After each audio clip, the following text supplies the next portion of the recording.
प्रथम वर्ग न्यायदंडाधिकारी न्यायालय करमाळा यांच्या न्यायालयात नियमित फौजदारी खटला आरोपी नामे दत्तात्रय म्हाळू गायकवाड आणि इतर 4 जणांविरुद्ध कायदा कलम 324, 323, 504, 506, 341, 143, 149 भारतीय दंडविधान आणि कलम 425 शस्त्र कायद्याप्रमाणे दोषारोपपत्र दाखल होते.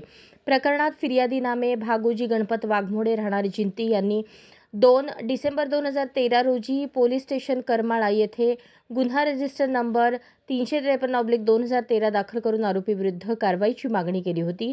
प्रकरणात तपास अधिकारी नितीन चव्हाण, पोलीस उपनिरीक्षक यांनी तपास करून आरोपीविरुद्ध दोषारोप दाखल केले होते.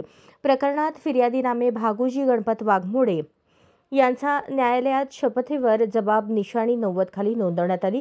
त्यात त्याने ही बाब मान्य केली. पूर्वीच्या खटल्याच्या विवादातून प्रस्तुतचा खोटा खटला प्रस्तुत केला आरोपीविरुद्ध दाखल केला आहे. सदर पूर्वीचा खटला म्हणजे गुन्हा याच्याशी संबंधित आहे हे फिर्यादीच्या साक्षीत आले आहे.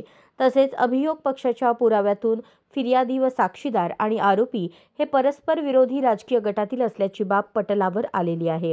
पूर्व वैमनस्यातून प्रस्थापित होते.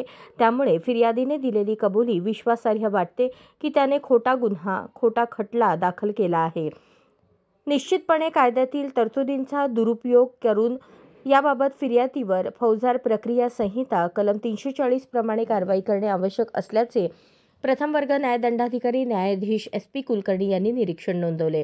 त्याप्रमाणे फिर्यादीवर कायदा कलम 211, 193 प्रमाणे गुन्हा दाखल करण्याचे आदेश संबंधित सहाय्यक अधीक्षक शशिकांत कांबळे यांना दिले आहेत.